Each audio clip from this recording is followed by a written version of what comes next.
So let's bring in Husam Zomlot now.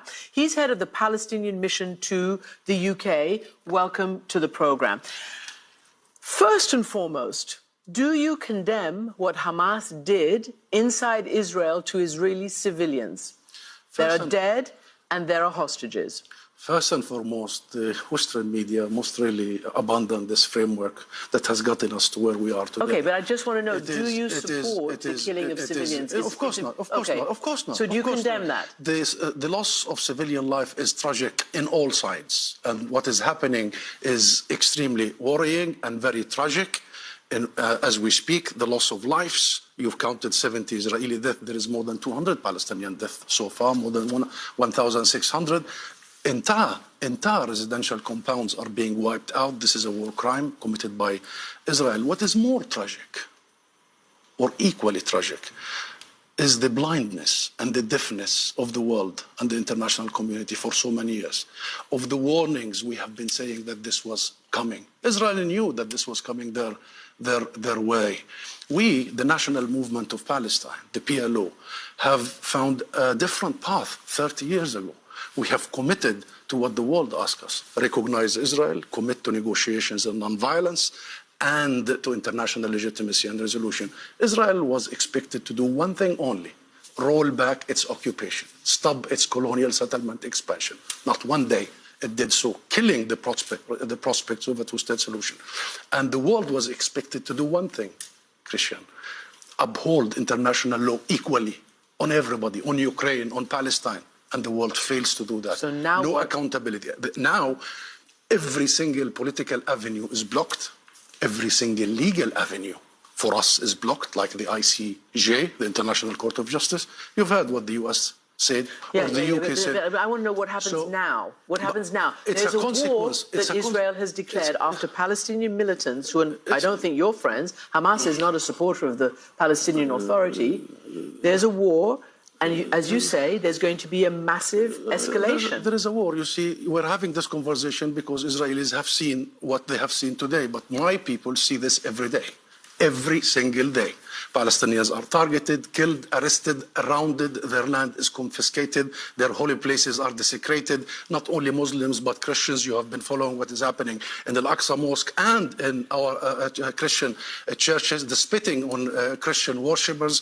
Our people have been seeing apartheid being enforced on them over the last years, and the land is being taken, and the hope for a political solution that will fulfill their rights dissipating. And therefore, this is what we need to discuss. Fine.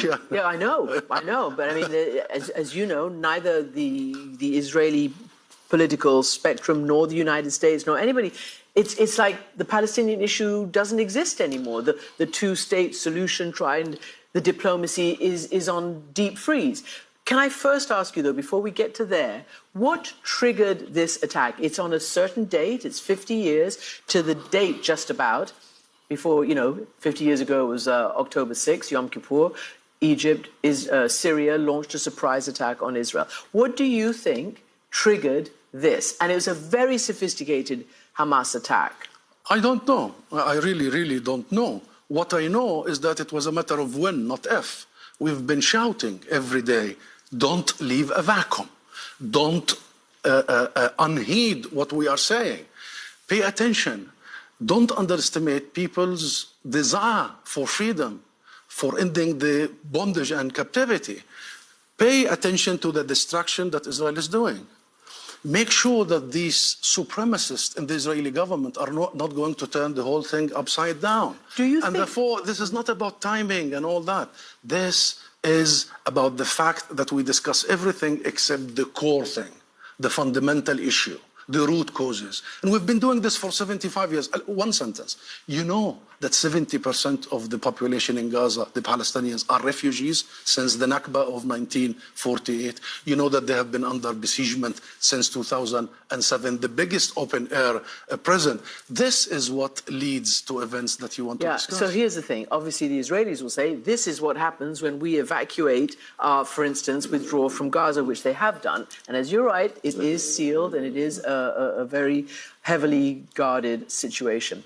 But what now happens? So, for instance, I was speaking to the former Israeli ambassador to the US, Michael Oren, and he said, even you Palestinian Authority, all of you guys who are in the West Bank, you're under threat from Hamas, and that you're only, he said, Mustafa and Mahmoud Abbas are only alive because Israel keeps them alive, that you're under such threat from your own people. What would you answer to that? Nonsense, absolutely nonsense. And Israeli lies all the time. What our people in Gaza are subjected to are the same in the West Bank, in Jerusalem, and our refugees and diaspora. We are united by our suffering, and we are united by our goal, which is ending this occupation, ending this illegality. We have our political differences, of course, but we make no mistake that the one thing that we need to rid ourselves with is the Israeli military occupation, is the colonization, is the system of racial domination that has been imposed on us. We make no mistake of that. So this is not a Palestinian internal affair.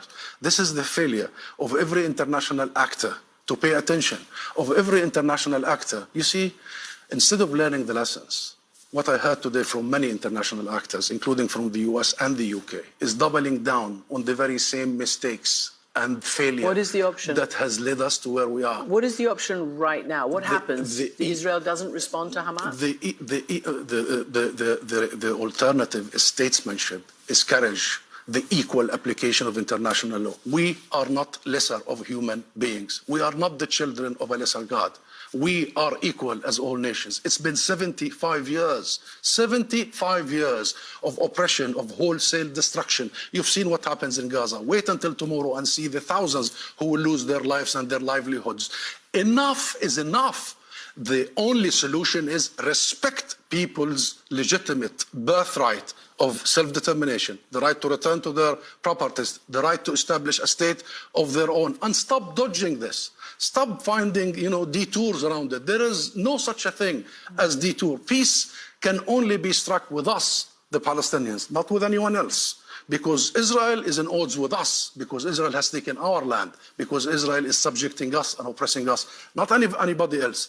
And bravery from the international community requires the equal application of international law. Israel, as an occupying power, has a full responsibility to protect the civilians under its own occupation, right? This is international law. Israel has the full responsibility to make sure no civilian is harmed. It's been doing the opposite for 75 years. You've just shown on your own program. Do you worry that that statement that you're making is completely compromised when Palestinian militants, terrorists, bomb Israeli civilians, kill them, capture them, hold them hostage? No. How do you keep the moral high ground in that case? We keep the moral high ground by sticking to international law, by reverting to international judicial system, by seeking the ruling of the International Criminal Court. Let international judges come to Palestine, the occupied Palestinian territory, and rule, and we will accept the ruling. If we commit any mistakes or crimes, we will accept it. But everybody knows it's Israel that has been violating every provision of international law and our common human decency. Do you see, final question, is there any mediator, the US or anybody right now, who could de-escalate this? The US is completely disqualified. And I've been following what is coming from Washington. Washington considers Israel to be a domestic issue, not a foreign policy issue, and Washington is playing political footballing with this, and regrettably, we have been at the receiving end. The solution is the world, the international community. The US should be on the table, but so is Europe, so is the rest of the world, so is China. The world must come together to end this conflict, as it did with all other conflicts. We are not an exception. Husam Zomlot, Palestinian, the head of the Palestinian mission here, thank you for that perspective.